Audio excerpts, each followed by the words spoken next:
Hello and welcome to taik18.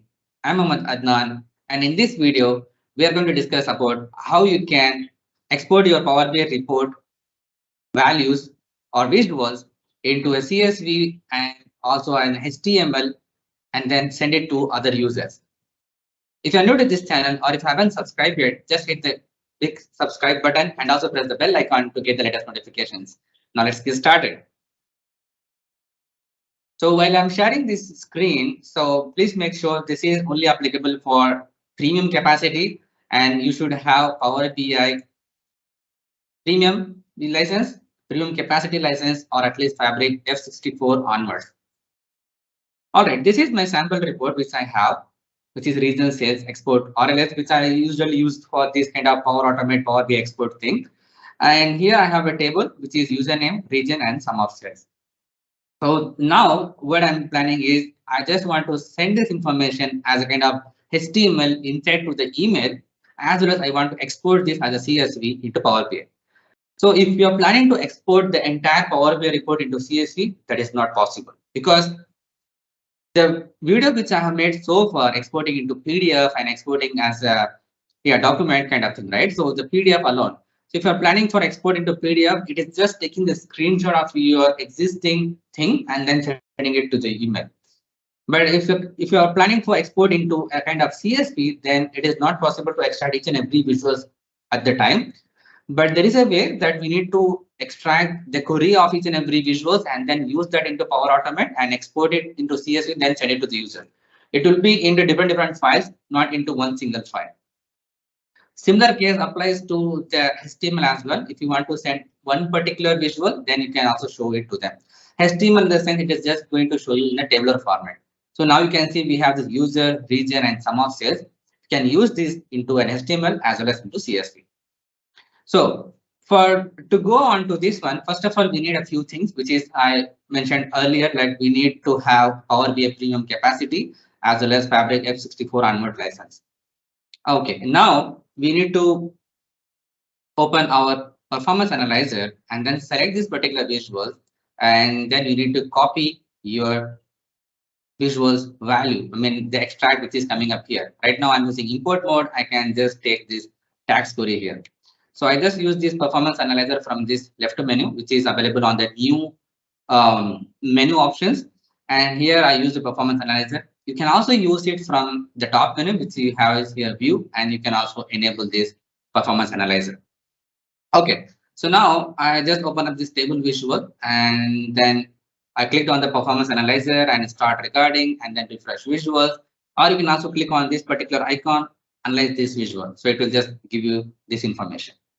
Now I just click on copy query here. It will just give me the extract of this particular DAX calculations. I also open up this external tool, which is DAX Studio, amazing tool. So if you don't have, I recommend you to use this one because it gives a lot of functionality about that.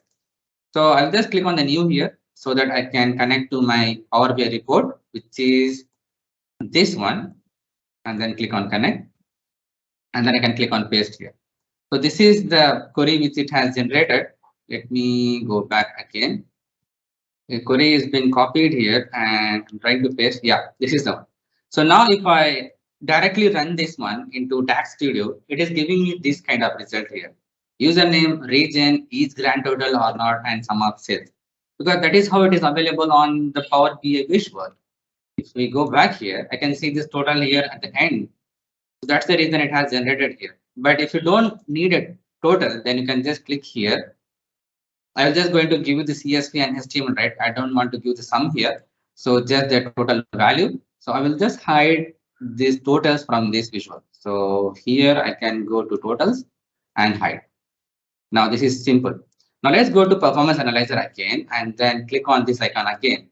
This will generate a new one and then go back, copy this query and go to this again to DAX Studio, paste this query and now run. So you are now getting this perfectly trimmed detail, which is user, region, and sum of sales. And you can see this query here. It is giving me summarized columns and then primary top 501. This is auto-generated one. But if you want to customize these things on your own, you are well versed on the DAX calculation means you can superbly write these DAX evaluations DAX query, and then you can make use that functionality into Power Automate. I'm going to show you how you are going to use that in Power Automate. But before to that, if we go here, this is also the same output with the summarized simple option, which we can use here: summarize column, region user, and then region sales region, and sum of sales here. That's the 3 column. And here you can see this is auto generated one, where it is used the same summarize column, region user, region, and summarize this one. And this we don't need actually, and this also we don't need in that case. If you want to sort these things. But for now, in our demo purpose, I'm going to use this one because both of them are going to give you the same result itself.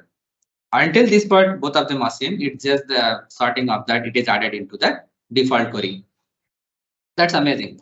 Now let's copy this entire thing and go to Power Automate. So this is my Power Automate, which I usually use for everything. And here into PDF export. So usually we use here as the export the PDF. Or if I click on add an action and then click on Power BI, we get few things here. Export to Power BI for export to file for Power BI report. This is what we use since the beginning of this series. But this time I'm going to use another one, which is run a query against the dataset. Which you can see it here, run a query against a dataset. So you need to select your workspace and then the dataset, and then you need to add your query text here, which we have copied it from our DAX performance analyzer and then DAX Studio, and from here we are going to use that. You can see it is same here, region user, and then the sum of sales and also the region. Amazing. After that, I used a few steps here. Just want to showcase how it actually generates the data. So we have a multiple options here. You can also use the compose flow action here, and also we can use a CSV table as an action, and also as a HTML action, and also JSON action. So here, if I click on plus sign and then click on add an action, and then you can see the compose here.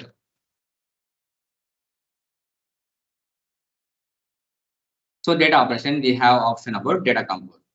So if I click on this one, add an action. So we also have a CSV and HTML and JSON as well. So clicking here, and if I type CSV, we'll get an option here, create CSV table.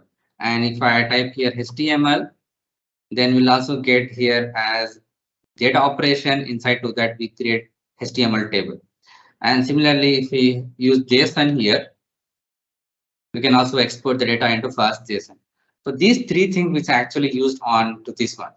If I click on compose, I have directly click on this input option and use the body of this run as a query dataset action.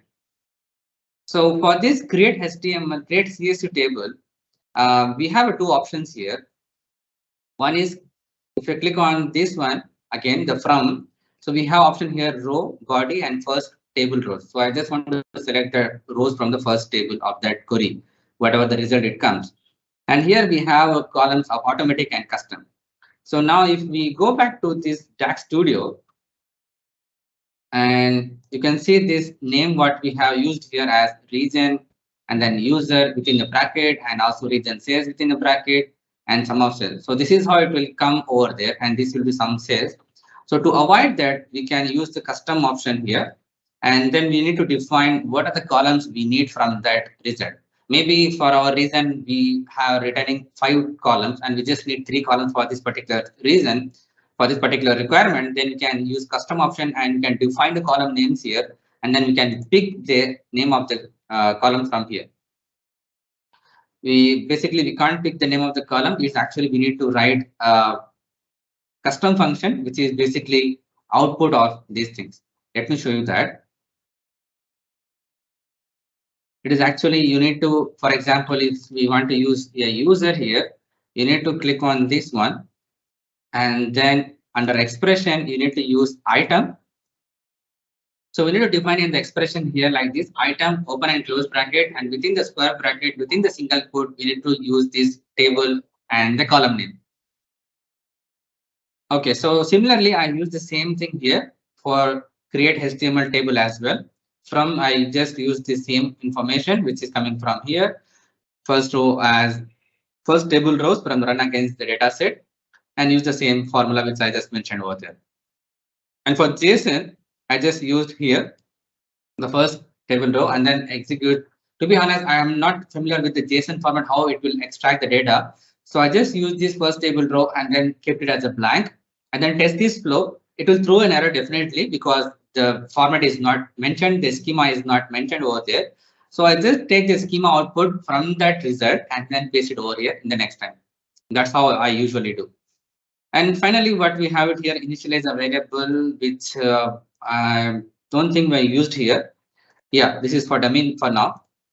And here we have a create a file option into a SharePoint connection. So I'm just using this SharePoint value to create a file and give it a name, and the output I'm taking it from my CSV option body, which is CSV create table action. All right, and finally, the last step which I'm going to add here is add an email ID to send an email for me. So this is the monthly statement. I'm just give it a name here, and then I use here the message here, and here the output which is coming from HTML table. That's the action which we have used here, create HTML. So the SharePoint creation of file is coming from the CSV, and the email is coming from the HTML table. That's how it is. And we can save this flow now and test it out. Click on the test here, and then you need to select manually or automatically. I just used the recently here. I just used here automatic and the last recent successful one thing. So this has successfully completed. And now you see this create CSV table output here. It is generated like this, and the HTML it is generated like this option.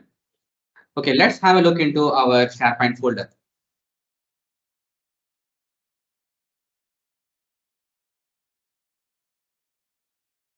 And now you see it is generated a few seconds ago. And if I click on this, it has a 3 different column, which is username, region, and sales. It is showing us the value perfectly as expected.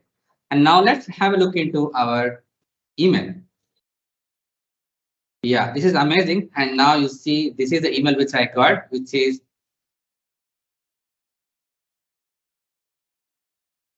so let's click on the inbox here.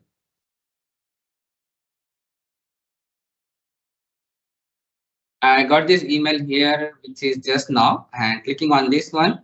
And now I can see this. Hi, this is monthly statement, and this is my email ID and the region and sales value showing up here.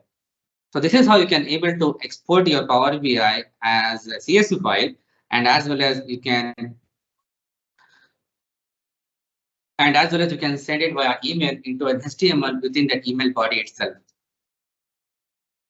Most of you have requested the feature about how we can extract as an image and send as a kind of attachment inside, not attachment within the email body, how we can use that. So technically, the thing option is we need to use another custom connector, which is the third-party tool, Plumcell connector, where we can export into PDF, and from that we can extract single image, and then we can send it into an email. That's the procedure, but by default, this is not available. You can extract only into PDF or PPT option what we have.